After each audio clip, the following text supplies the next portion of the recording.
A las 9:06 estamos de regreso en Abre los Ojos ahora para conversar sobre un tema de aterradora actualidad. Todos los días en todos los noticieros vemos noticias espeluznantes de violaciones sexuales a menores, a mujeres, y esto se ha vuelto prácticamente una costumbre que quizás nos está insensibilizando sobre el dramatismo del problema. Hoy se presenta un libro sumamente revelador. El título es Violaciones sexuales en el Perú, 2000-2009, un informe sobre el estado de la situación. El autor del libro, el antropólogo forense Haris Mujica, está aquí en Abre los Ojos para conversar sobre este tema. Haris, buenos días. Hola, ¿cómo estás? Pero no soy forense. Soy antropólogo a secas. Sí. Ok. La estadística que muestras en el inicio de tu libro es francamente alarmante y creo que es probable que ni siquiera los periodistas hubiéramos imaginado esto. En el ranking mundial, el Perú está en el puesto 16, es decir, de todos los países del mundo, somos el puesto 16 de los países en los que más violaciones se producen. Si vamos al ámbito solamente de países en desarrollo, somos el puesto 9. Y si vamos a Sudamérica, tenemos un vergonzoso primer puesto. Somos el país más violador de Sudamérica. Así es. ¿Cómo has podido llegar a toda esta información que prácticamente estaba, digamos, oculta a los ojos de la mayoría? La información ha aparecido y de hecho es información pública. La policía, por ejemplo, que es la información sobre la cual me he sostenido en el estudio, ha estado publicando data sobre denuncias de violaciones sexuales en los últimos 15 años. Pero no se le ha tomado atención al fenómeno y no se ha tomado atención a las cifras que han estado construyéndose. Hay cifras de la policía, hay cifras del Ministerio Público, hay cifras ahora de los centros de emergencia mujer. Pero lo que trata de hacer este texto es ordenar las cifras que existen. Eso muestra, para repetir un poco lo que decías, lo terrible que somos el país con más denuncias por violaciones sexuales de América del Sur. El número 9 de los países con IDH, Índice de Desarrollo Humano más o menos similar al Perú, el número 16 del mundo. Eso es un récord espantoso. Eso es terrible, pero además de eso, y lo segundo importante, es que esto no es una novedad, que mantenemos la cifra más o menos los últimos 10 años. De hecho, el estudio, que abarca toda la década, la primera década del siglo XXI, muestra cifras más o menos estables.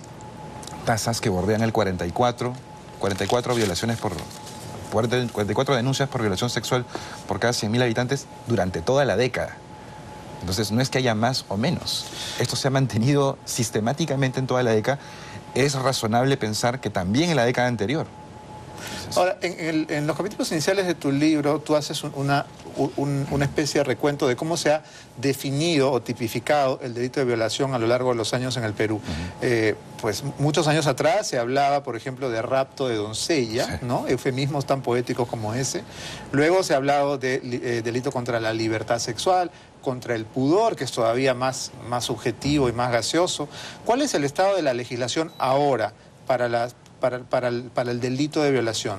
A ver, la legislación ha cambiado mucho, ha mejorado mucho, pero todavía no es perfecta en muchos aspectos, ¿no?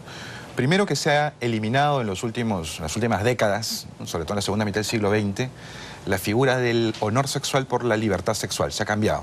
Entonces, lo que se estaba protegiendo hasta la primera mitad del siglo XX en términos formales, pero hasta hoy en términos no formales, es el honor. Y por lo tanto la virginidad, en muchos casos. De hecho, estaba tipificado en códigos penales iniciales, hasta inicios del siglo XX, que el bien protegido era la virginidad de la mujer. O sea, una mujer no virgen no podía ser violada. De hecho, había incluso normas que indicaban que si alguien violaba a una mujer no virgen y se casaba con ella, se acababa el delito. Su pena era limitada o eliminada. Bueno, en algunos países islámicos esto todavía rige, ¿no? Pero ojo, esto estamos hablando inicio del siglo XX en términos formales. En términos informales, esta figura de la protección del honor ha seguido manteniéndose en el imaginario de algunos jueces y en la legislación no formal. O sea, se sigue pensando que lo que se protege es el honor, cuando el asunto protegido es la libertad. Eso es un asunto importante. Aparte, el honor es un asunto tan subjetivo e indefinible, ¿no? Subjetivo y además soportado por moralidades individuales también discutibles. Discutibles, ¿no? Porque un ejemplo interesante es el asunto de las trabajadoras sexuales, ¿no? O sea, las trabajadoras sexuales hasta relativamente pocas décadas 91. No podía haber sido... Hasta el 91, ¿no? El Código Penal. Sí, no podían ser violadas. ¿Por qué? No se sabe por qué. Porque se dedican a eso, digamos. Listo, entonces el principio de referencia no existía. Ahora, algo que indignará sin duda a todas las mujeres, no solamente las prostitutas no podían ser violadas, tampoco las esposas. Exacto, eso es lo interesante. Hasta hace muy poco tiempo, dentro del matrimonio no existía la violación. Por ende, un varón puede violar a su esposa y no era violación. Eso ha cambiado. Entonces, hay muchas mejoras en el Código Penal. El Perú ha avanzado mucho en términos de la legislación sobre violaciones, pero hay un problema todavía, varios problemas. Uno de ellos, y creo que es el más importante, es la concentración en el uso de la violencia como elemento para determinar que hay o no una violación.